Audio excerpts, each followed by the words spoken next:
about putting us in camps, re-educating us, how we're terrorists because we're conservatives or populists or Christians. Here it is. Under Project 2025, Donald Trump would be able to weaponize the Department of Justice to go after his political opponents.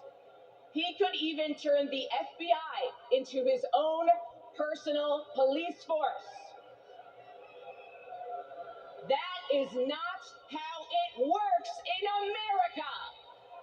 Hey, J.D. Vance, do you understand why there was a sudden job opening for running mate on the GOP ticket?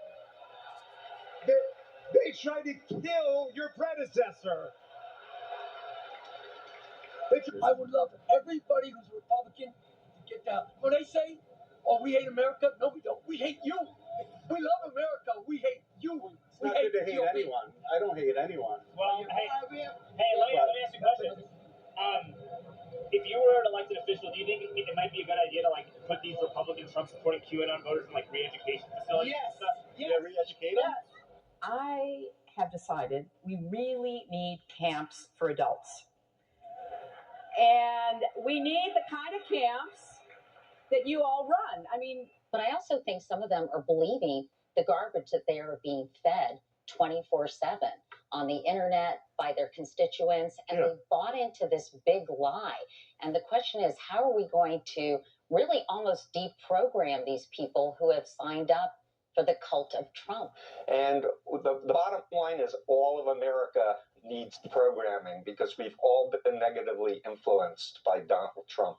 There are millions of Americans, almost all white, almost all Republicans, who somehow need to be deprogrammed.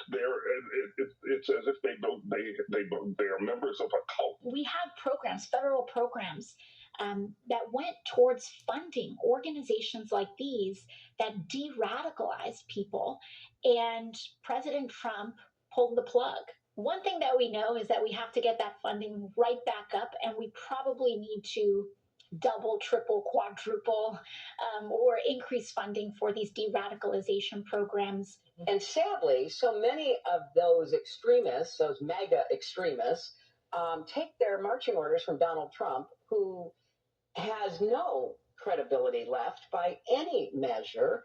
He's only in it for himself. He's now defending himself in civil actions and criminal actions.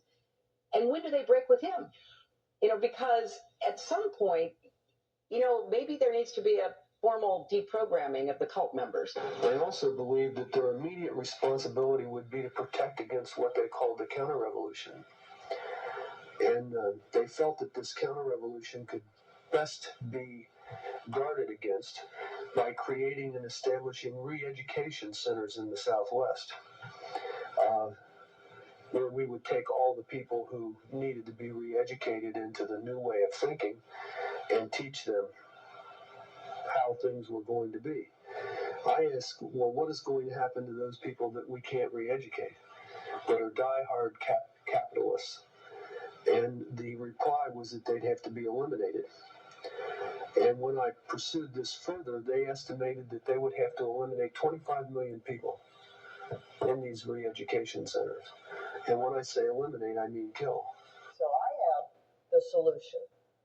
Every study published in the last 5 years, when you look at vaccine refusers, I'm not talking about, hesitants, most of them we can talk into coming to terms, but refusers. We'll just get rid of all the whites in the United States. Guess who wants to get vaccinated the most? Immigrants. Quite honestly, the health sector doesn't know what to do because this is now first and foremost a political problem. And what I've said to the Biden administration is the health sector can't solve this on its own. We're going to have to bring in Homeland Security, Commerce Department, Justice Department to help us understand how to do this. And I've said the same I met with Dr. Tedros last month in Geneva, WHO, the Director General, to say, I don't know that the World Health Organization can solve this on our own. We need the other United Nations agencies. NATO, this is a security problem. because it's no longer a theoretical construct or some arcane academic exercise.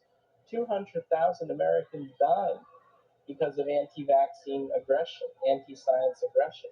And so this is now a lethal force that, and now I feel as a pediatric vaccine scientist, it's just as though it's important, just as it's important for me to make new vaccines to save lives, the other side of saving lives is countering this anti-vaccine aggression. So it's going to be up to us on January 6, 2025 to tell the rampaging Trump mobs that he's disqualified, and then we need bodyguards for everybody, and civil war